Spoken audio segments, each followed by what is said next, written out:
Good morning. My name is Ammon Blair. I represent the Texas Public Policy Foundation, and I am in support of House Bill 930. Good morning, Chairman Cortez, Vice Chair D'Orazio, and distinguished members of this committee. My support for HB 930 is rooted in 22 years of military service spanning enlisted and officer roles in the Texas Army National Guard as well as the active duty Army. Both as an enlisted soldier and as an officer, I also served as a drill sergeant, an air assault instructor, and an infantry platoon sergeant, as well as a platoon leader after 19 years of enlisted service. Texas, with the nation's largest National Guard force, consistently contributes substantial personnel to overseas deployments. Passing HB 930 ensures that deployments occur only constitutionally proper authorization, protecting Texas' rights. President Trump's executive order clarifying the military's roles in protecting the territorial integrity of the United States reinforces the Texas National Guard's operational priority must realign with the armed forces of the United States, and that is to prioritize the protection of the sovereignty and territorial integrity of the United States along our national borders. Texas must defend our homeland first. President Trump's vision of peace through strength aligns explicitly with HB 930, emphasizing military readiness not merely to win battles, but to deter wars altogether, thus ensuring national peace, security, and unity. Quote, "We will measure our success not only by the battles we will win, but also by the wars that we end, and perhaps most importantly, the wars we never get into." Our National Guard must be the strongest, most lethal force in the world by matching threats to capabilities capable of defending both the nation and the states against all enemies. HB 930 resolves this critical issue by reallocating time to enhance the National Guard's lethality and readiness for assigned federal combat missions while prioritizing operational deployments for current Homeland Defense needs. This is the vision that aligns with Secretary Pete Hegseth. By reestablishing deterrence by defending our homeland on the ground and in the sky through a focus of lethality, meritocracy, and accountability. Passing HB 930 decisively affirms Texas' sovereignty, fulfills constitutional obligations, and significantly enhances national security. This bill ensures our National Guard remains ready, lethal, and constitutionally accountable, prepared for war, yet primarily committed to our homeland's defense. Texas has the duty and the obligation to ensure Texas National Guardsmen are prepared to protect our homeland first, thus preserving peace by clearly demonstrating strength at home. Thank you for your thoughtful consideration of this vital legislation, and I yield for any questions. Thank you, sir. Members, any questions for this witness? Vice Chair D'Orazio. Yeah, I have a few questions. Okay, can you hear me now? I have a few questions, and I appreciate your testimony. And the first question is, the Director of National Intelligence, Tulsi Gabbard, a combat veteran, endorsed the Defend Guard Act in 2024, calling it a forcing function to make Congress reclaim its War Powers Act. How does HB 930 serve as a similar accountability mechanism for Texas? And why should the state action pressure Congress when it's failed to act nationally? Yes, sir. As we know that, thank you for this question. This is a really good question, Representative. As we know that the states created the national government, the states created this country, right? True federalism stands that the states are primary, and the sovereignty of the states, the sovereignty of this nation starts at the sovereignty of the states. So by passing this bill, we force the Congress themselves to actually do their duty and obligation. That duty and obligation is to go ahead and declare the war, and then in Article 2, Section 2, by the President, to then, after that war is declared, to then make further decisions as the Commander-in-Chief. So what this does is it states, hey, nation, as a state, we're going to hold you accountable to the Constitution that Representative Briscoe Cain just recently stated. Thank you. And my next question, and I have about 4 or 5. Gabbard highlighted the Congress's reluctance to vote on war due to political consequences, like the Iraq War vote. How does HB 930 protect Guardsmen from being sent to wars without clear legislative approval? And what lessons from past deployments should be informed in this decision? Thank you again for that question. As we all can see, what happened recently in Afghanistan, where countless lives were lost. Our soldiers, airmen, were lost due to negligence, and also after that, after the long years or long wars in Afghanistan, we gave up that country to the Taliban. And so throughout that entire sacrifice of both our Army Air National Guard as well as our Marine and all active duty components, that country itself was based off of an authorization of use of military force and not a declared war. And because it was not constitutionally sound, we therefore sent our young men and young women to fight in Afghanistan for a country that we just gave up to the Taliban after that. Okay, thank you for that answer. Critics, including the National Guard Bureau, argue that HB 930 could lead to the loss of federal funding, equipment, or recognition for the Texas National Guard. How do you respond to these economic threats, and what evidence suggests Texas could mitigate such risk through collective state action or negotiation? Thank you for that question. So, like I said before in my previous testimony, that readiness is number one. Readiness, training, those dollars that we're talking about are utilized under Title 32 orders. When a National Guard soldier, both Airmen and Army, go to drill on drill weekend, it's Title 32. It's not under Title 10. And so those federal dollars that they're talking about are there to prepare for war themselves, a constitutional war that we should go to. So we are not saying, or I'm not testifying, that we need to abject or go away from those responsibilities of making our force the most lethal force there is. My aim in my testimony is clearly that we must once be the most lethal force, just as Secretary of Defense Pete Hegseth stated, by focusing our training dollars that matters most through rigorous collective training. The idea or concept that they're going to pull that away, the money from Title 10 missions is very, very negligible in terms of the money allocated under Title 32 for training dollars. The training is still going to happen. We're still going to go out. As an infantry officer and an infantry soldier, I still wanted to go out there, close with the enemy, and destroy and kill the enemy. That's what we train to do every single drill weekend in all of my training. That is not going to cease at all. So we are still under that demand or under that constitutional compact that with the governor as well as with the Constitution and the federal government, that the state itself by Constitution must prepare its men and women to go to wars. All we're saying is those wars must be constitutional. Nothing to do with the lethality of those. Okay. Okay, the bill preserves the Guard's ability to respond to domestic emergencies and invasions.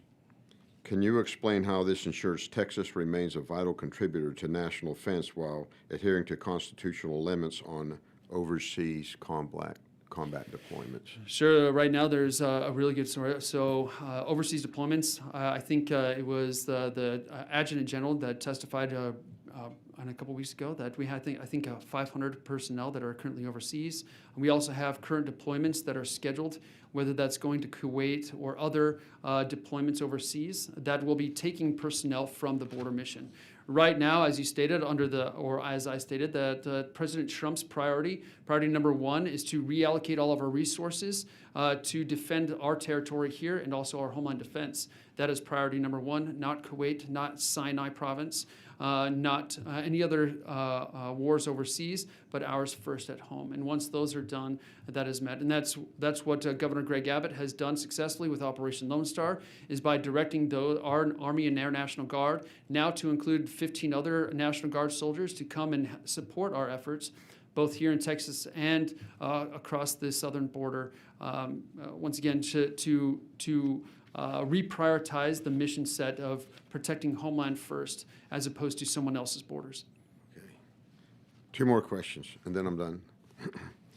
If HB 930 passes, how would it affect the day-to-day operations of the Texas National Guard, particularly regarding training missions versus combat deployments? And what assurances can you provide that it won't disrupt current federal partnerships? Great question, sir. So, and first and foremost, in the Army, we're in a rearm cycle, or a cycle. We go based off of cycles. So the first is a training cycle, so on and so forth, until we meet the final stage after about a 4 or 5 year cycle process to then go deploy. So in between those 5 years, nothing changes. The only thing that changes is that we're now prioritizing at the end of those 5 years that we go to a constitutional war. between that time period, we still should be focused to fight, to train with each other to be the most lethal force at all. So in that aspect, nothing is actually going to change. Other than the only change that we are declaring must happen is that at the end of that cycle, when the unit is prepared to go to war and they are certified to go to war, that they go to a constitutional war. But the day-to-day soldier or airman is not going to change whatsoever.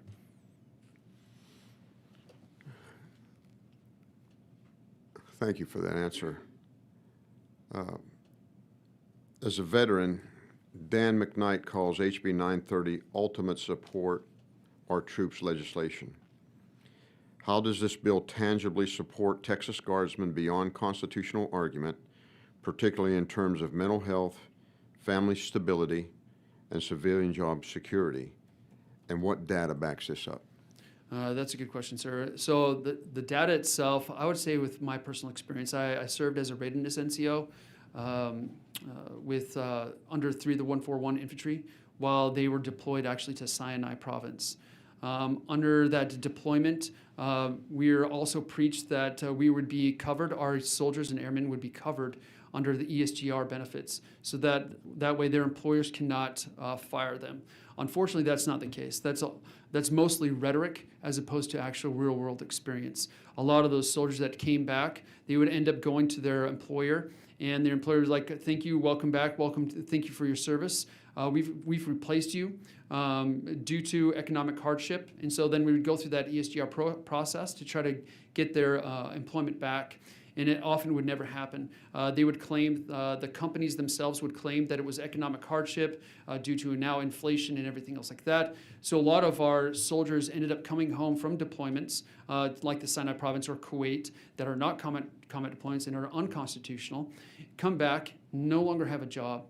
Which exacerbates the problem with being away from home. A lot of times as a soldier, and like as I can only state from personal experience as an infantry soldier, I want to do infantry things.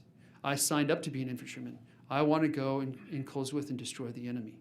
So when I have to go to a mission that's supporting someone else's border, that is supporting someone else's missions, that doesn't even align with our actual national strategic mission or our national defense mission, but I'm going over there sacrificing my family's time and my time, it puts a mental strain on that. And then if something happens over there, whether my battle buddy themselves die or something of that, or divorce, now that's going to eat at me, that my decisions to serve the military have only come with massive consequences.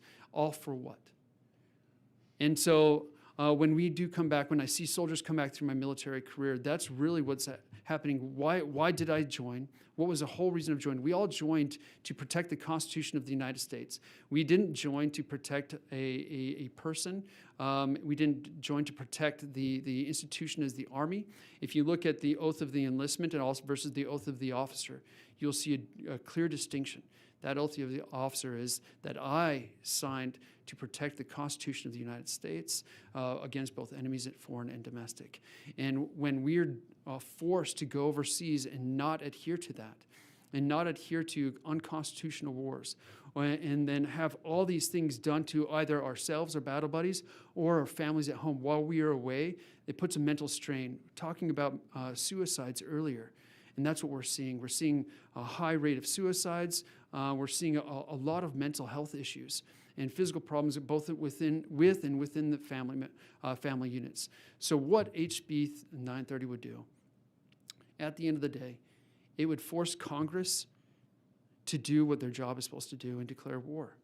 It would force the people that brought them into office through our constitutional republic process to actually do their job, so that us as soldiers, us as airmen, such as yourself, sir, before, and those behind me that served, that we can go do what we signed up to do, and that was to defend this Constitution, defend this country, whether that be sacrifice of our lives or not.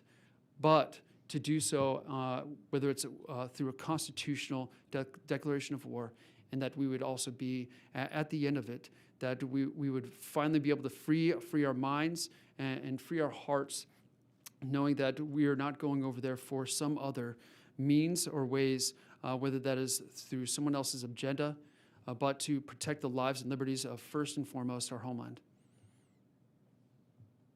Mr. Blair, I appreciate your testimony and answering these questions for you. I have no other questions, Mr. Chairman.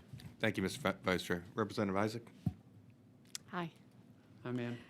The Texas Constitution mirrors federal militia clauses, but grants the governor direct authority to call forth the militia for state purposes.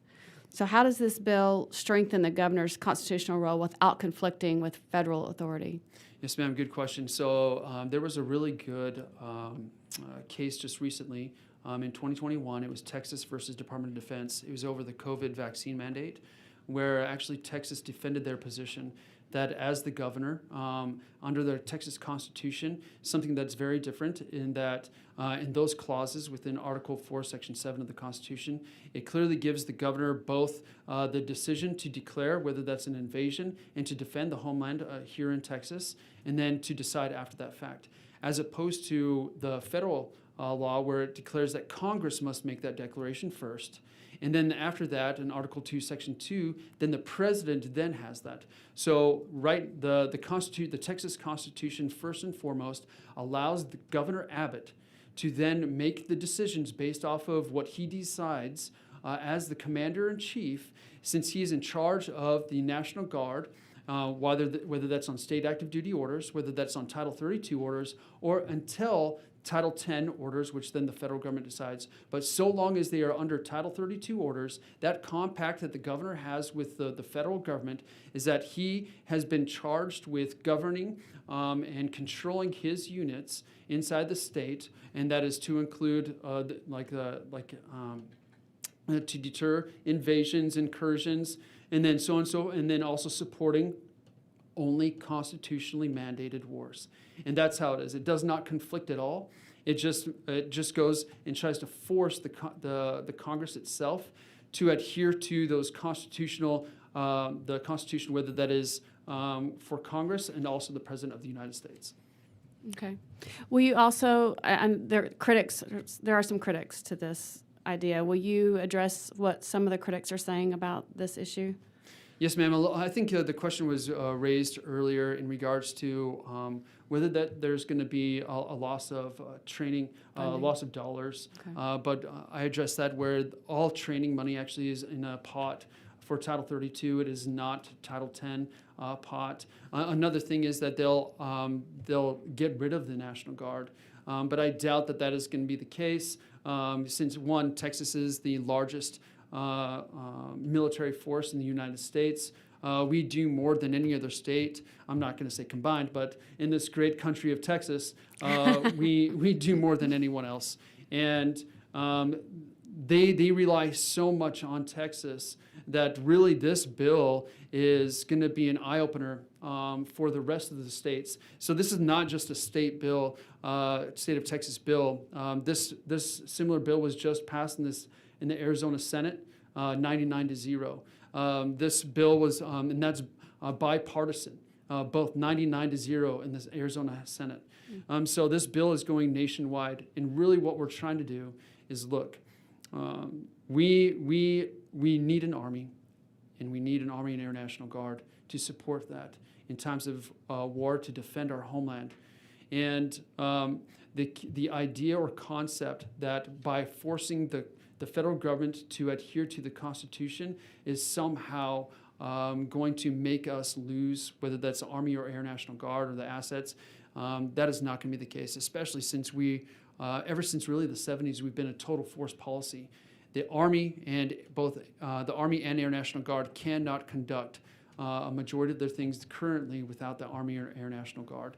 And so by trying to force us or trying to state that we're going to lose these forces, that's somewhat absurd. Thank you. Thank you, ma'am.